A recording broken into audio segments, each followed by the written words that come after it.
Kung noong isang taon, pinag-usapan natin kung bakit may 12 months o 12 buwan ang isang taon. Ngayon naman ay pag-uusapan natin at aalamin kung bakit sinasabi nating mali ang mga pangalan ng ilan sa mga buwan ng taon. Pero bago yan, alamin muna natin ang magiging taya ng ating panahon ngayong araw ng Lunes, January 4. Makikita natin dito sa satellite image ang umiiral na northeast monsoon o amihan na nakakaapekto ngayon sa northern at western Luzon na siya namang dahilan para bumaba pa ang shear line o itong tinatawag nating tail end ng frontal system na siyang nakakaapekto naman sa eastern sections at ng central at southern Luzon. Ang Cagayan Valley, Cordillera Administrative Region at Aurora ay makakaranas ng cloudy skies with light rain, samantalang ang Ilocos Region at Central Luzon ay partly cloudy to cloudy skies with some isolated rains. Dala naman ito ng monsoon o northeast monsoon o amihan. Dito naman sa Quezon, Bicol Region, Eastern Visayas, Northern Mindanao, Caraga, Davao Region, Soc-Sargen ay cloudy skies with scattered rain showers and thunderstorms. Dala naman ito ng epekto ng pinaghalong shear line ng tail end of frontal system at ng easterlies.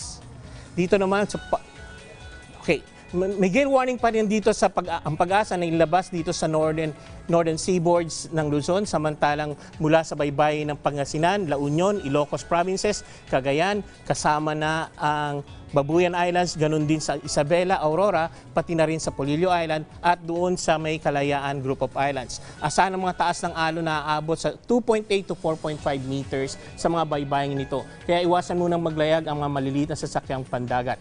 Narito naman ang inaasahang temperatura sa iba't ibang bahagi ng bansa.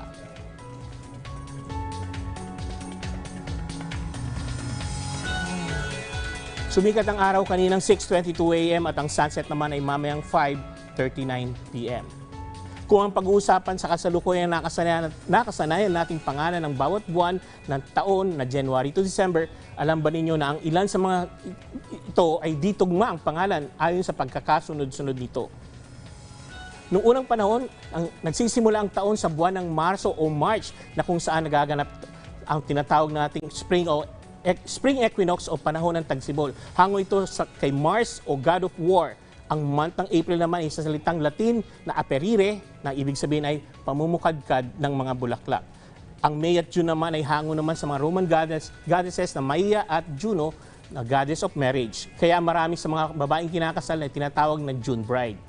Ang buwan ng January at February ay kasagsagan naman ng taglamig kung saan tinuturing itong worst time of the year, kung saan maraming tao at hayop naman ang namamatay sa lamig.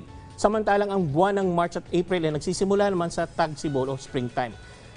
Kung ang inyong mapapansin, ang buwan ng March o Aries ang ginagamit ng mga manghuhula o astrologers na simula ng kanilang horoscope.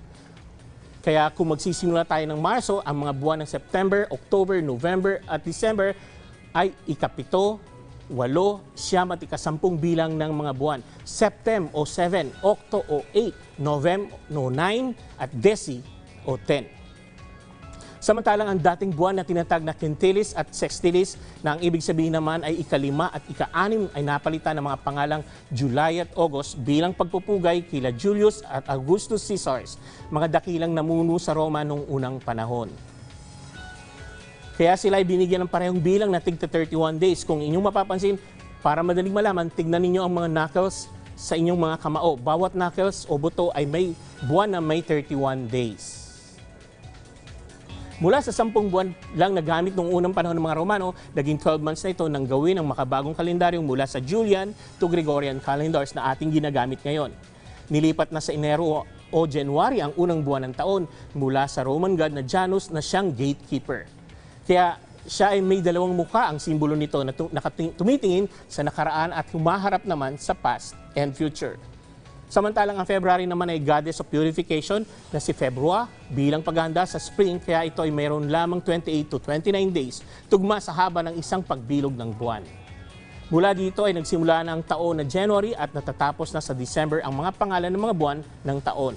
Kaya kung inyong iisipin, ang mga tinatawag na janitor sa mga paaralan ay tagapagbantay din noon ng mga gate. At ngayon naman ay napalitan na ito ng mga jaguar. Nakikita natin nakabantay sa mga gate, jaguar o guardia. At yan po ang ating magiging taya ng ating panahon ngayong araw ng Lunes, January 4. Ito po si Edmond Rosales na nagsasabing laging maging handa, may bagyo man o wala. Maraming salamat, Prof. Ed, sa panibago na namang kaalaman para sa ating mga ka-RSP.